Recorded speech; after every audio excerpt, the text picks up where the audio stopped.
Hi friends, ಎಲ್ಲರಿಗೂ ನಮಸ್ಕಾರ. ಅಭಿರುಚಿ ಚಾನಲ್ಗೆ ಸ್ವಾಗತ. ಇವತ್ತಿನ ರೆಸಿಪಿ ಗೀ ರೈಸ್ ತುಂಬಾನೇ ರುಚಿಯಾಗಿರುತ್ತೆ, ಸುಲಭವಾಗಿ ಮಾಡ್ಕೋಬಹುದು. ಬನ್ನಿ ಹೇಗೆ ಮಾಡೋದು ಅಂತ ತೋರಿಸ್ಕೊಡ್ತೀನಿ. ನಾನು ಈ ಕಪ್ನಲ್ಲಿ 2 ಕಪ್ ಅಷ್ಟು ನಾನು ಬಾಸುಮತಿ ಅಕ್ಕಿ ತಗೊಂಡಿದ್ದೀನಿ. 2 ಕಪ್ ಅಂದರೆ ಅರ್ಧ kg ಅಷ್ಟು ಆಗುತ್ತೆ. ಅಕ್ಕಿನ ಚೆನ್ನಾಗಿ ತೊಳೆದು ನಾನು ಅರ್ಧ ಗಂಟೆ ನೆನೆಸಿಟ್ಕೊಳ್ತಾ ಇದ್ದೀನಿ. ಬಾಸುಮತಿ ಅಕ್ಕಿನ ಯಾವುದೇ ಅಡುಗೆ ಮಾಡಬೇಕಂದ್ರೂ ಕೂಡ ನೀವು ಅಕ್ಕಿನ ಅರ್ಧ ಗಂಟೆ ಇಲ್ಲ 1 ಅವರ್ ನೆನೆಸ್ಕೋಬೇಕಾಗುತ್ತೆ. ಅವಾಗ ಅನ್ನ ಉದುರಾಗಿ ಚೆನ್ನಾಗಾಗುತ್ತೆ. ತೆಂಗಿನಕಾಯಿ ಹಾಲು ಹಾಕಿ ಗೀ ರೈಸ್ ಮಾಡಿದ್ರೆ ತುಂಬಾನೇ ಚೆನ್ನಾಗಿರುತ್ತೆ. ನಾನು ಅರ್ಧ ಚಿಪ್ನಷ್ಟು ತೆಂಗಿನಕಾಯಿನ ತಗೊಂಡಿದ್ದೀನಿ. ಒಂದು ಸಣ್ಣ ಗಡ್ಡೆ ಬೆಳ್ಳುಳ್ಳಿನ ಚಿಪ್ಪೆ ತೆಗೆದು ತೊಗೊಂಡಿದ್ದೀನಿ. 4 ಹಸಿಮೆಣಸಿನಕಾಯಿ. ಇದಕ್ಕೆ ಸ್ವಲ್ಪ ನೀರು ಹಾಕ್ಕೊಂಡು ರುಬ್ಕೊಂಡು ತೆಂಗಿನಕಾಯಿ ಹಾಲನ್ನ ತೆಕ್ಕೊಳ್ಳೋಣ. ನೋಡಿ, ರುಬ್ಕೊಂಡಿದ್ದಾಗಿದೆ. ತೆಂಗಿನಕಾಯಿ ಹಾಲನ್ನ ತೆಕ್ಕೊಳ್ಳೋಣ ಇದರಿಂದ.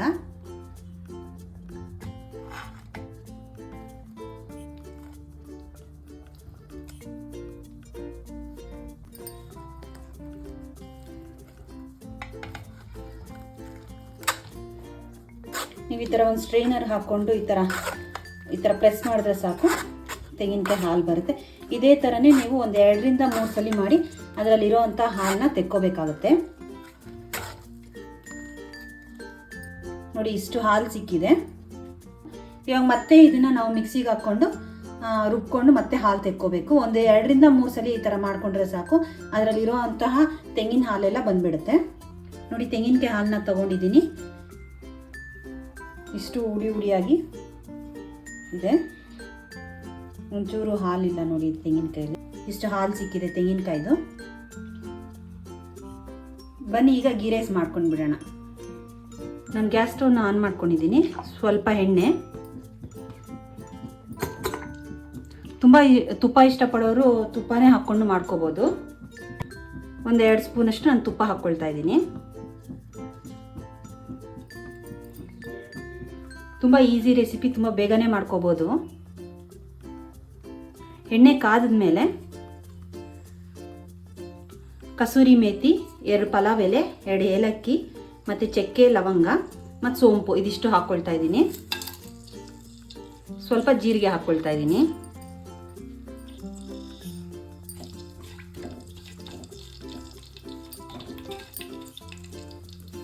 ನಾನು ಒಂದು ದಪ್ಪ ಇರೋ ಒಂದು ಈರುಳ್ಳಿನ ಹೆಚ್ಚಿ ಹಾಕ್ಕೊಳ್ತಾ ಇದ್ದೀನಿ.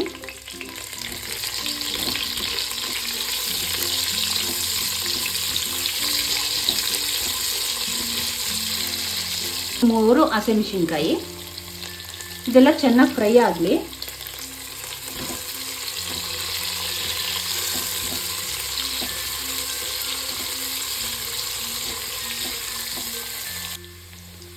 ಈರುಳ್ಳಿ ಫ್ರೈ ಆಗಿದೆ.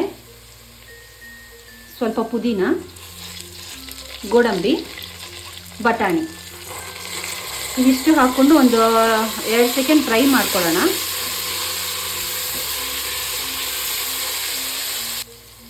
ಇವಾಗ ತೆಂಗಿನಕಾಯಿ ಹಾಲನ್ನ ಹಾಕ್ಕೊಂಡು ಬಿಡೋಣ. ನೋಡಿ, 1 ಕಪ್ ಅಷ್ಟು ನಾನು ತೆಂಗಿನಕಾಯಿ ಹಾಲನ್ನ ಹಾಕ್ಕೊಳ್ತಾ ಇದ್ದೀನಿ. 2 ಕಪ್ ಅಕ್ಕಿಗೆ ಟೋಟಲ್ 4 ಕಪ್ನಷ್ಟು ನೀರು ಹಾಕ್ಕೋಬೇಕು. ಅದರಲ್ಲಿ ನಾನು 1.5 ಕಪ್ನಷ್ಟು ತೆಂಗಿನಕಾಯಿ ಹಾಲನ್ನ ಹಾಕ್ಕೊಂಡಿದ್ದೀನಿ. ಇನ್ನು 2.5 ಕಪ್ನಷ್ಟು ನೀರು ಹಾಕ್ಕೊಳ್ತಾ ಇದ್ದೀನಿ.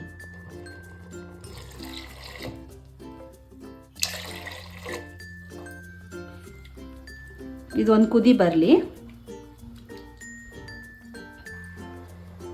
ಕುದಿ ಬರೋಕ್ಕಿಂತ ಮುಂಚೆ ಒಂದು ಸ್ವಲ್ಪ ಉಪ್ಪು ಹಾಕ್ಕೊಂಡು ಬಿಡೋಣ. ಹಾಕ್ಕೊಂಡು ಒಂದ್ಸಲಿ ಮಿಕ್ಸ್ ಮಾಡ್ಕೊಂಡ್ಬಿಡಿ. ಒಂದು ಕುದಿ ಬಂದಮೇಲೆ ಅಕ್ಕಿನ ಹಾಕ್ಕೊಳ್ಳೋಣ. ನೋಡಿ, ಕುದೀತಾ ಇದೆ. ಇವಾಗ ನಾನು ಅಕ್ಕಿನ ಹಾಕ್ಕೊಳ್ತಾ ಇದ್ದೀನಿ.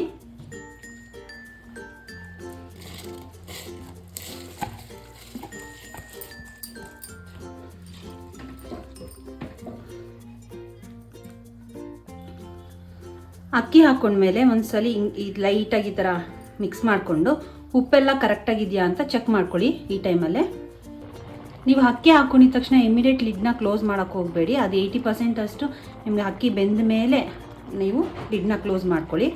ಒಂದು 2 ಸ್ಪೂನ್ ತುಪ್ಪ ಹಾಕ್ಕೊಂಡು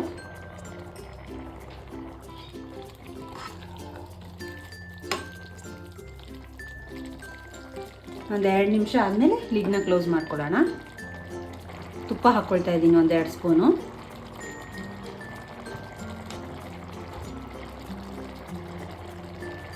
ಇವಾಗ ಸ್ಟವ್ನ ಲೋ ಫ್ಲೇಮಲ್ಲಿ ಇಟ್ಕೊಂಡು ಲಿಡ್ನ ಕ್ಲೋಸ್ ಮಾಡ್ಕೊಂಡು ಬಿಡೋಣ. ಲಿಡ್ನ ಕ್ಲೋಸ್ ಮಾಡ್ಕೊಳ್ತಾ ಇದ್ದೀನಿ.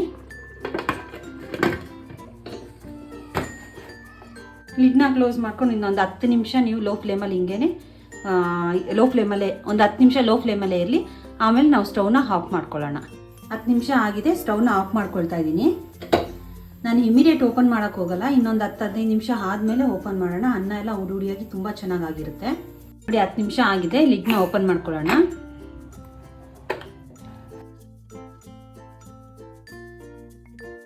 ಗೀ ರೈಸ್ ರೆಡಿ ಆಗಿದೆ ನೋಡಿ, ಎಷ್ಟು ಉದ್ರಾಗಿದೆ.